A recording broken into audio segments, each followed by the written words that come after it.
कांग्रेस नेता राहुल गांधी अब मुश्किल में फंस गए हैं। मोदी सरकार को बदनाम करने के लिए राहुल गांधी जो भ्रम देश और दुनिया में फैला रहे हैं, उससे उनकी मुश्किलें बढ़ गई है। जिसके बाद अब राहुल गांधी को लग रहा है कि उन्होंने जो किया है उससे वो बुरी तरह फंस सकते हैं। ऐसे में अब वो अपने आप को बचाने में लग गए हैं, लेकिन मोदी सरकार और बीजेपी भी एक्शन में है। दर्शकों, राहुल गांधी पीएम बनना चाहते हैं, लेकिन वो जो कर रहे हैं उससे कई सवाल उठ रहे हैं कि क्या वो पीएम बन पाएंगे। इस बार तो वो अपने कारनामों की वजह से मुश्किल में फंस गए हैं, जिसके बाद राहुल गांधी अब यह दिखाने की कोशिश कर रहे हैं कि उन्हें फंसाया जा रहा है। राहुल को अब लग रहा है कि अब उनके खिलाफ कार्रवाई हो सकती है। यही वजह है कि अब उनकी भाषा ही बदल गई है। वहीं दूसरी तरफ अरविंद केजरीवाल के लिए भी बुरी खबर आई है। जो अरविंद केजरीवाल मोदी सरकार के खिलाफ दुष्प्रचार कर रहे थे, उन्हें भी बड़ा झटका लगा है।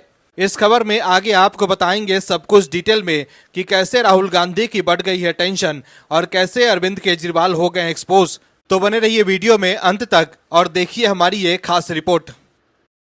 कांग्रेस नेता राहुल गांधी की मुश्किलें बढ़ती जा रही है। राहुल गांधी सोच रहे थे कि वो कांड करके बच जाएंगे, लेकिन इस बार उन्हें लेने के देने पर गए हैं और अब कांग्रेस के लिए जवाब देना मुश्किल हो गया है।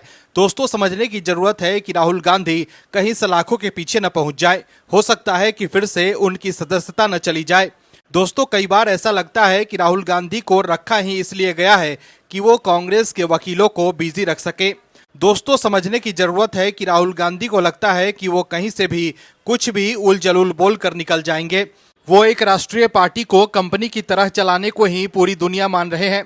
दोस्तों, समझने की जरूरत है कि राहुल गांधी फिर से बड़ी मुसीबत में फंस सकते हैं। राहुल गांधी को अपनी राजनीति में परिपक्वता लाने की जरूरत है, नहीं तो वो इसी तरह हर राज्य जाते रहेंगे और अलग अलग अदालतों के चक्कर लगाते रहेंगे। दरअसल कांग्रेस नेता राहुल गांधी अब चौतरफा घिर गए हैं। आरक्षण और सिखों को लेकर बयान को लेकर राहुल गांधी मुश्किल में फंस गए हैं। राहुल गांधी के खिलाफ हाल ही में अमेरिका यात्रा के दौरान सिख समुदाय की धार्मिक भावनाओं को कथित रूप से ठेस पहुंचाने के आरोप में देश के अलग अलग हिस्सों में केस दर्ज करवाई गई है। छत्तीसगढ़ में भी अलग अलग जिलों में केस दर्ज करवाई गई है। न्यूज एजेंसी पीटीआई के रिपोर्ट के मुताबिक पुलिस अधिकारियों ने बताया है कि राहुल गांधी के खिलाफ दुर्ग जिले के कोतवाली थाने में मामला दर्ज करवाया गया है। इससे एक दिन पहले बिलासपुर के सिविल लाइन थाने और रायपुर के सिविल लाइंस थाने में राहुल गांधी के खिलाफ मामला दर्ज किए गए थे। इसके अलावा पीएम मोदी के संसदीय क्षेत्र वाराणसी के सिगरा थाने में भी राहुल गांधी के खिलाफ धारा 152 के तहत मामला दर्ज किया गया है। बीजेपी के नेताओं ने आरोप लगाया है कि राहुल गांधी के विवादित बयानों से देश की एकता और अखंडता को खतरा है। कांग्रेस सांसद राहुल गांधी पर ये मामले बीजेपी की शिकायतों के आधार पर दर्ज किया गया है।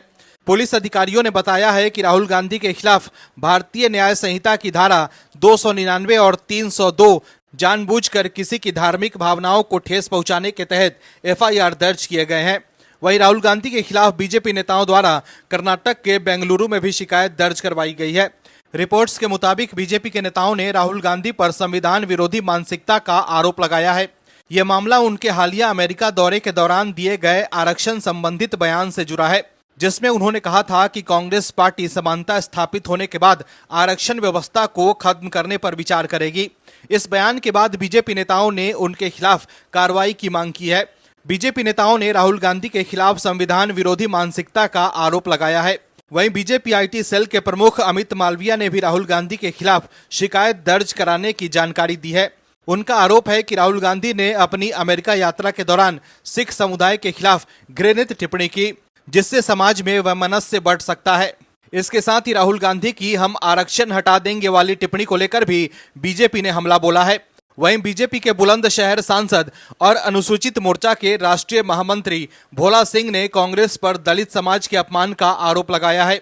उन्होंने कहा है कि राहुल गांधी को दलित समाज और देश से माफी मांगनी चाहिए, क्योंकि उन्होंने अनुसूचित जाति जनजाति के लोगों को संविधान की दुहाई देकर भ्रमित किया और विदेश में आरक्षण समाप्त करने की बात कही। कुल मिलाकर देखें तो अब राहुल गांधी की मुसीबत बढ़ सकती है, क्योंकि अब वो देश के सामने एक्सपोज हो गए हैं। आगे आपको बताएंगे कि कैसे अब कार्रवाई देख राहुल गांधी हो गए हैं बेचैन। कांग्रेस नेता राहुल गांधी अब देश के सामने एक्सपोज हो गए हैं और अब फंसने के बाद राहुल गांधी समझ गए हैं कि इस बार उनकी पोल खुल गई है। राहुल गांधी भारत के महान लोकतंत्र को बदनाम करने की कोशिश करते हैं, लेकिन इस बार वो मुश्किल में फंस गए हैं, जिसके बाद उनकी बेचैनी बढ़ गई है। दोस्तों, राहुल गांधी पहले झूठ फैलाते हैं, फिर अपनी छाती पीटते रहते हैं कि मेरे बयानों को लेकर झूठ फैलाया जा रहा है।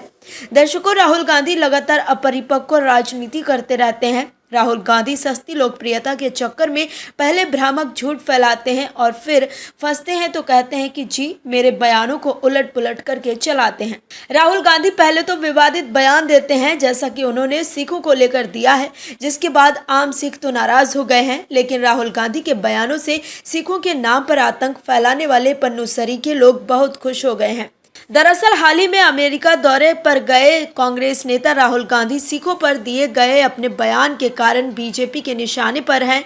राहुल गांधी के खिलाफ देश भर में केस दर्ज हो रहे हैं। इसके साथ ही राहुल गांधी के खिलाफ लोग प्रदर्शन भी कर रहे हैं। इसके साथ ही देश के सिख भी राहुल गांधी से नाराज हैं। सिख समुदाय के प्रतिनिधियों ने केंद्रीय गृह राज्य मंत्री नित्यानंद राय को एक ज्ञापन सौंपा और राहुल गांधी के उस बयान के खिलाफ कार्रवाई की मांग की है। इस बैठक में देश भर की सिख संस्थाओं से जुड़े लोग शामिल हुए थे। बैठक में पटना साहिब कमेटी, दिल्ली गुरुद्वारा कमेटी, नांदेड़ साहिब, मध्य प्रदेश, महाराष्ट्र और छत्तीसगढ़ की सिख संस्थाओं की मौजूदगी थी। ऐसे में चौतरफा घिरने के बाद राहुल गांधी बेचैन हो गए हैं। ऐसे में राहुल गांधी ने बीजेपी पर पलटवार करते हुए कहा कि बीजेपी उनके बयानों को लेकर झूठ फैला रही है। लोकसभा में नेता विपक्ष ने माइक्रो ब्लॉगिंग साइट एक्स पर एक पोस्ट में भाजपा पर हमला बोला है। राहुल गांधी ने अपने पोस्ट में लिखा, भाजपा अमेरिका में मेरी टिप्पणियों के बारे में झूठ फैला रही है। मैं भारत और विदेश में रहने वाले हर सिख भाई बहन से पूछना चाहता हूँ, क्या मैंने जो कहा है उसमें कुछ गलत है? क्या भारत ऐसा देश नहीं होना चाहिए जहां हर सिख और हर भारतीय बिना किसी डर के अपने धर्म का पालन कर सके? इधर भाजपा ने कई सिख समूहों के संयुक्त बयान का हवाला देते हुए कांग्रेस नेता राहुल गांधी से अपना बयान वापस लेने को कहा है। बीजेपी नेता मनजिंदर सिंह सिरसा ने पत्रकारों से बातचीत करते हुए कहा कि कई सिख और गुरुद्वारा प्रबंधन निकायों ने इस मुद्दे पर गृह राज्य मंत्री नित्यानंद राय से मुलाकात की और उन्होंने जोर देकर कहा कि सिखों के बलिदान ने देश को मजबूत बनाया है। बीजेपी ने अमेरिका की यात्रा के दौरान राहुल गांधी की इस टिप्पणी के लिए उन पर निशाना साधा है कि भारत में चल रही वैचारिक लड़ाई में कई धर्मों की स्वतंत्रता सुनिश्चित करना शामिल है। बीजेपी नेता मनजिंदर सिंह सिरसा ने कहा कि सिख संगठनों ने राहुल गांधी से अपना बयान वापस लेने का आग्रह किया है क्योंकि ये उन्हें नुकसान पहुंचा रहा है। उन्होंने कहा, गुरपतवंत सिंह पन्नू जैसी राष्ट्र विरोधी ताकतों ने राहुल गांधी की टिप्पणी का फायदा उठाया है। उन्होंने कहा कि मुझे विश्वास है कि राहुल गांधी सिखों की भावनाओं का सम्मान करेंगे और अमेरिका में दिए गए अपने बयान को वापस लेंगे। तो देखा आपने कैसे राहुल गांधी अपने बयानों को लेकर चौतरफा घिर गए हैं। भारत जैसे महान लोकतंत्र को विदेश में बदनाम कर राहुल गांधी ने देश की छवि खराब करने की कोशिश की है। आम आदमी पार्टी के लिए विदेश से बुरी खबर आई है। आपके नेता भ्रष्टाचार के मामले में ऐसे फंसे हैं कि वो कई महीने बाद जेल से बाहर आ पाए हैं, वो भी जमानत पर। सुप्रीम कोर्ट ने जमानत तो दे दी है लेकिन शर्तें भी खूब लगाई हैं, जिसकी वजह से केजरीवाल की सीएम की कुर्सी भी जा चुकी है। लेकिन फिर भी केजरीवाल मोदी सरकार पर बदले की भावना से कार्रवाई करने का आरोप लगा रहे हैं। लेकिन अब जो खबर आई है उससे उनके लिए बोलना मुश्किल हो गया है। तो वहीं मोदी सरकार की वाहवाही हो रही है।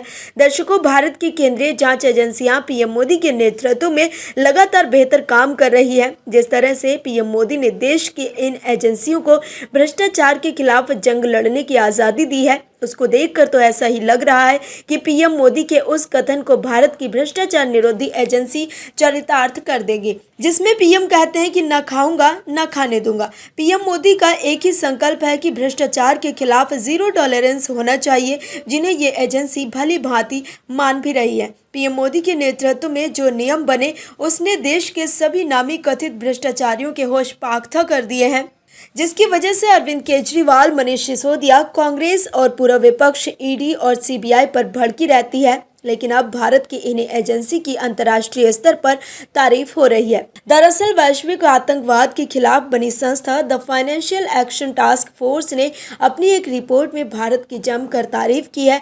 यह संस्था वैश्विक स्तर पर मनी लॉन्ड्रिंग और टेरर फंडिंग को रोकने का काम करती है। इसने भारत की मनी लॉन्ड्रिंग और आतंकवाद के वित्तपोषण रोधी प्रणाली की सराहना की है। इसने अपनी रिपोर्ट में एनफोर्समेंट डायरेक्टोरेट की कार्रवाइयों की जमकर तारीफ की।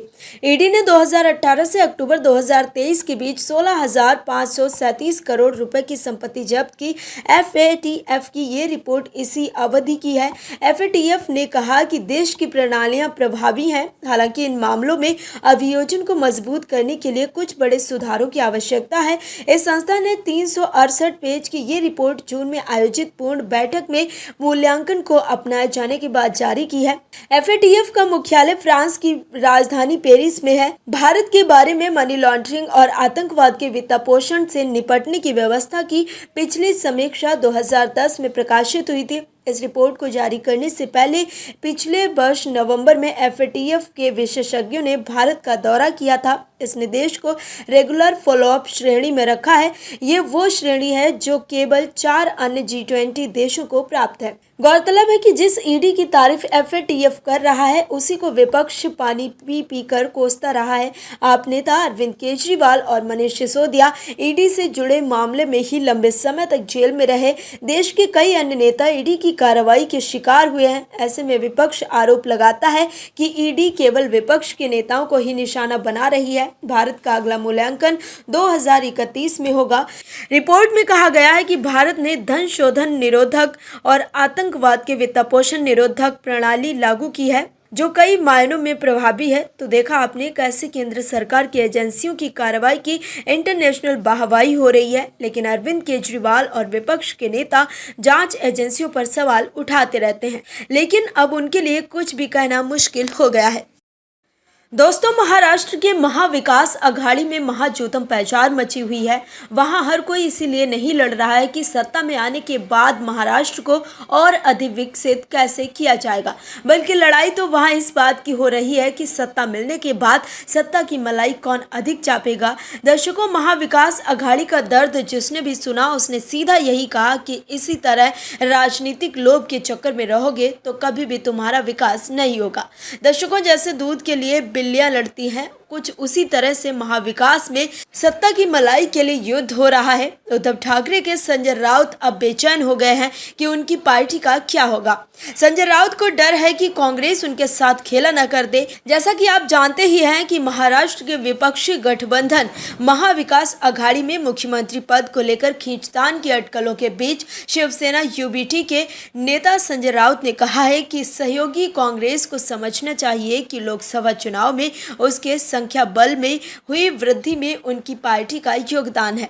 राउत ने कहा कि महाराष्ट्र में कांग्रेस नेता अगर मानते हैं कि वे गठबंधन में बड़े भाई हैं तो उनके लिए ये सही नहीं है कि वे हमारी पार्टी की भूमिका को भूल जाएं। राउत ने ये टिप्पणी कांग्रेस नेता और पूर्व मंत्री बाला साहेब थोराट के उस बयान के एक दिन बाद की जिसमें उन्होंने कहा था कि उन्हें विश्वास है कि राज्य का अगला मुख्यमंत्री कांग्रेस का होगा। संजय राउत ने कहा कि कांग्रेस को उसकी सीट में वृद्धि के लिए शिवसेना यूबीटी के योगदान का अध्ययन करना चाहिए। राउत ने कहा कि 2019 में अविभाजित शिवसेना द्वारा जीती गई कोल्हापुर, रामटेक और अमरावती लोकसभा सीट उसने कांग्रेस को दी, जिन पर उसने सफलतापूर्वक चुनाव लड़ा। उन्होंने कहा उनकी 3 सीट हमारी वजह से बढ़ी। ये उचित नहीं है कि वे ये भूल गए हैं या भूलना चाहते हैं। कांग्रेस विधायक दल के नेता थोराट ने राउत की टिप्पणी को नजरअंदाज करते हुए कहा कि एमबीए की सीट एक दूसरे की वजह से बढ़ी। शिवसेना यूबीटी की वजह से कांग्रेस की 3 सीट बढ़ने संबंधी राउत की टिप्पणी पर सवाल करने पर थोराट ने कहा था कि हम इस पर एमबीए के मंच पर चर्चा कर सकते हैं। महाराष्ट्र प्रदेश कांग्रेस के अध्यक्ष नाना पटोले ने राउत के दावे को खारिज करते हुए कहा कि शिवसेना यूबीटी नेता पर ध्यान देने की जरूरत है। उन्होंने कहा कि मुख्यमंत्री पद का फैसला चुनाव के बाद वरिष्ठ नेता करेंगे। वहीं कांग्रेस के रवैये से सबसे ज्यादा नाखुश उद्धव गुट है। हाल ही में संजय राउत ने कांग्रेस पर तंज कसते हुए कहा था कि कांग्रेस पार्टी बहुत व्यस्त है आजकल। ऐसे में आप समझ सकते हैं कि एमबीए गठबंधन में सब कुछ ठीक नहीं है। और भी वीडियोस देखने के लिए चैनल को सब्सक्राइब करें और बेल आइकन को दबाएं।